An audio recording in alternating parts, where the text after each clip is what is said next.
51-52 kita ambil keputusan.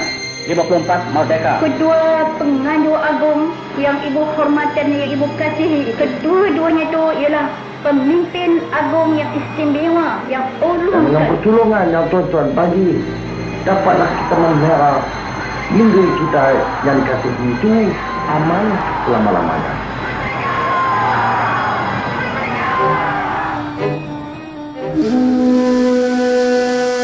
Meskipun tanpa sebarang pertumpahan darah, namun jalan menuju kemerdekaan penuh dengan liku, ancaman dan cabaran. Dalam menyusuri rentetan perjuangan bangsa, keinsafan dipanjatkan agar rakyat tidak lupa pada cabaran semalam serta keringat datuk dan nenek yang telah berjuang demi meletakkan anak cucunya pada kedudukan hari ini.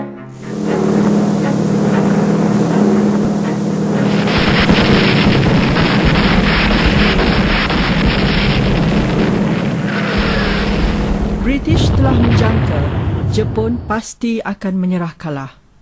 Sekitar tahun 1943, di Pejabat Perang London, British mula menggubal dasar penubuhan Malayan Union untuk memerintah Tanah Melayu selepas perang. Pada 15 Ogos 1945, General C.E. Shiro Itagaki telah menyerah kalah kepada Panglima Angkatan Tentera Bersekutu Lord Louis Mountbatten di Singapura, tanda tamatnya penjajahan Jepun di Tanah Melayu. Parti Komunis Melaya mengambil kesempatan menguasai Tanah Melayu melalui cawangan tenteranya, Malayan People's Anti-Japanese Army atau Bintang 3. Mereka melakukan keganasan sesuka hati dan menghukum sesiapa yang disyaki bekerjasama dengan Jepun. Mereka menggunakan alasan ini untuk membunuh penghulu dan orang Melayu. Mereka juga mengenakan berbagai cukai yang tinggi ke atas penduduk kampung.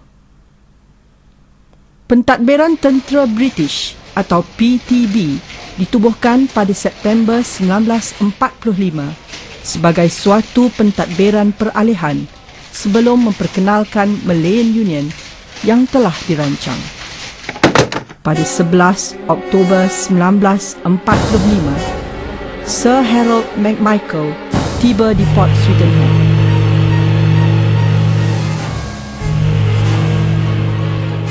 Kerajaan British telah mengutus beliau untuk mendapatkan persetujuan Raja-Raja Melayu terhadap penubuhan Malayan Union. Dalam jangka masa 2 bulan, McMichael berjaya mendapatkan tanda tangan Raja-Raja Melayu secara gesaan, paksaan dan tipu helah.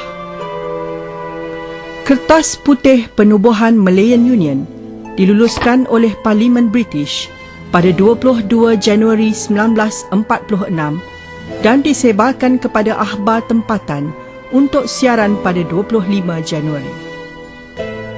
Di antara kandungan penting cadangan Malayan Union ialah kuasa penuh diberi kepada King Inggeris untuk menggubal undang-undang. Majlis Penasihat Pusat Agama yang terdiri dari Raja-Raja Melayu dipengerusikan oleh Gubernur. Kewarganegaraan melalui prinsip jus soli di mana kerakyatan diberi berdasarkan tempat kelahiran seseorang. Ini bermakna anak seorang imigran boleh menjadi rakyat jika ia dilahirkan di Tanah Melayu. Seorang pesuruh jaya negeri dilantik sebagai ketua pentadbir bagi setiap negeri. Manakala Majlis Raja-Raja Melayu hanya membincangkan soal agama Islam dan adat istiadat Melayu. Peraturan akan dibuat untuk memindahkan harta kepunyaan negeri Melayu dan negeri Selat kepada Malayan Union. Akhbar-akhbar berbahasa Melayu mula menyuarakan bantahan orang Melayu dan menggesa mereka supaya menentang Malayan Union. Pada 23 Januari 1946, Dato' On telah menghantar sepucuk surat kepada utusan Melayu.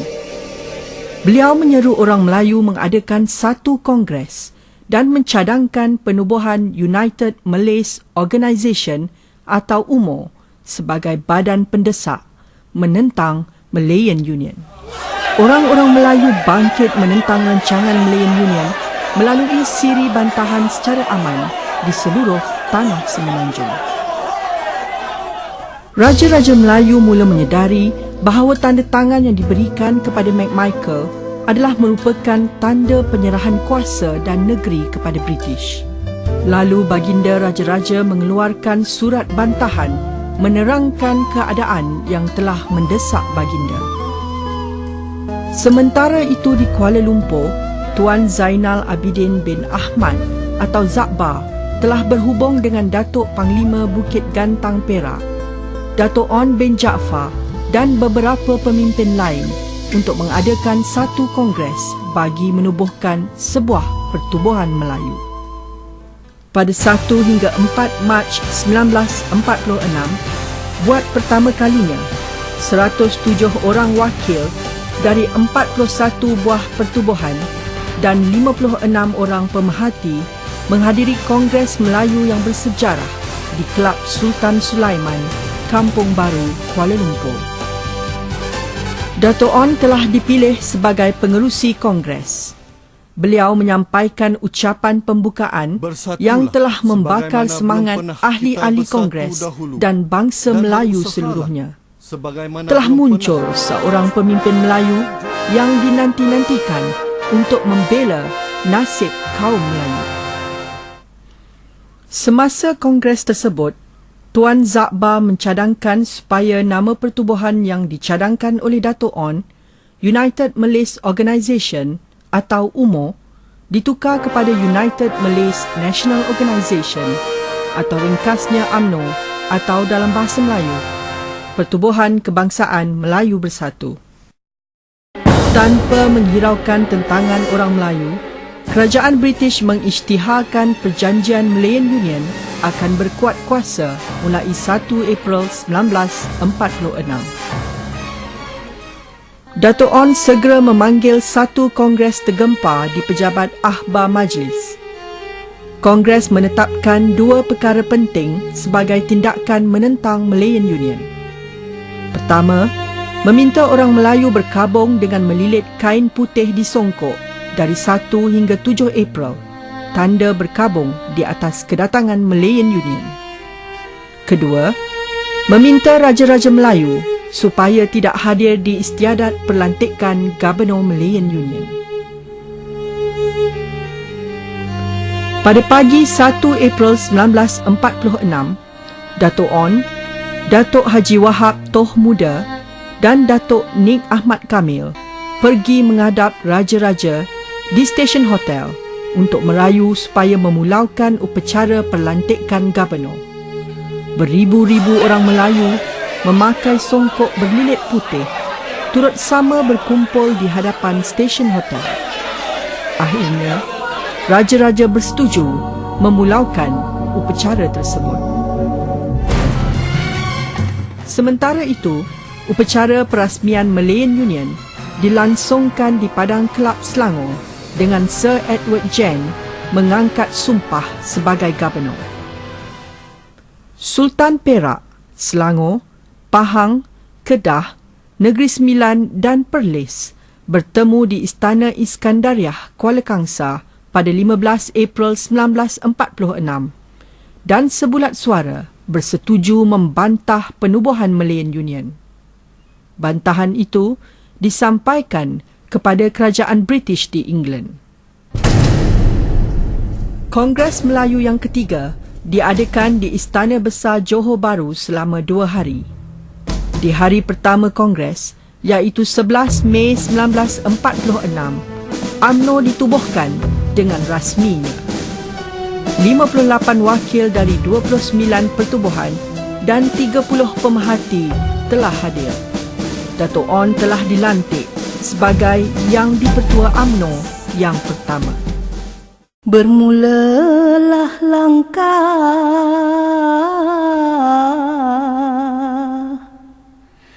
perjuangan bangsa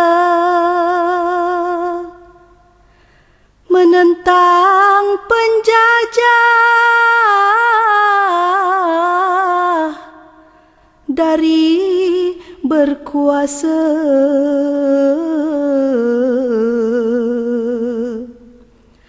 Melayu bersatu,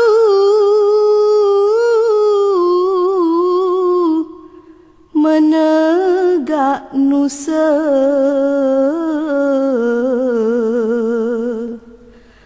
Lahirlah UMNO menabur jasa. Ahli Parlimen British Gammons dan Williams dijemput oleh UMNO pada bulan Mei 1946 untuk menyaksikan keadaan sebenar penentangan terhadap Malayan Union. Mereka terperanjat menyaksikan kebangkitan semangat nasionalisme di kalangan orang-orang Melayu.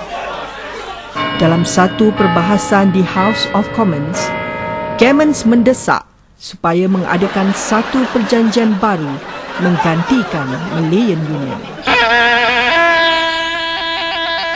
Selepas hanya 2 bulan penubuhan UMNO, pada 3 Julai 1946, kerajaan British bersetuju untuk menubuhkan pemerintahan berbentuk persekutuan.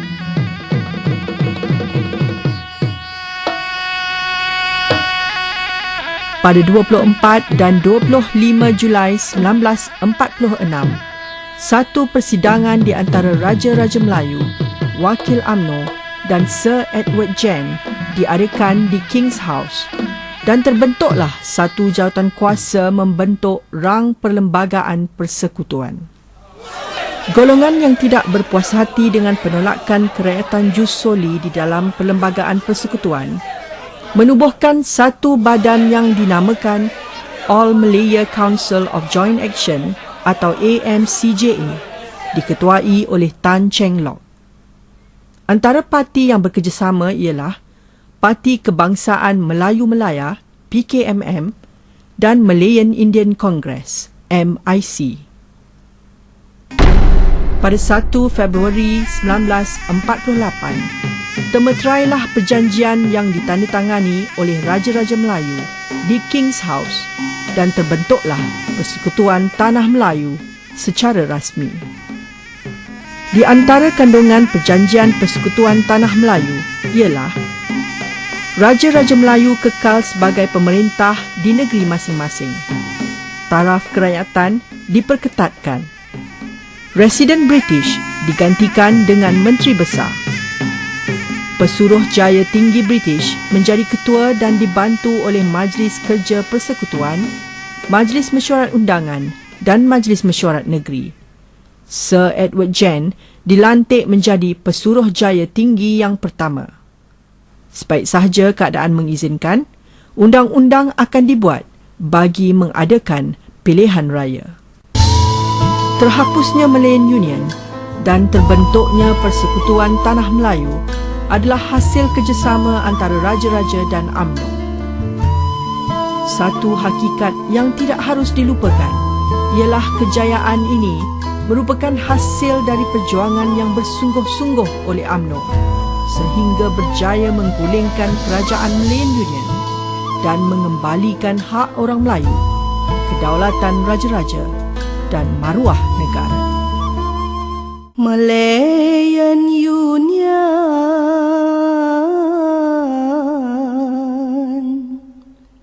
berkuburlah sudah, UMNO berjuang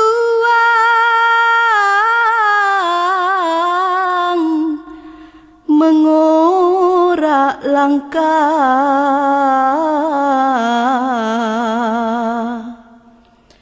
Liku merdeka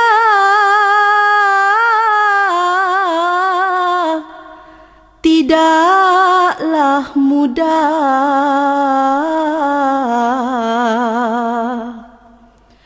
Kebijaksanaan sebagai wadah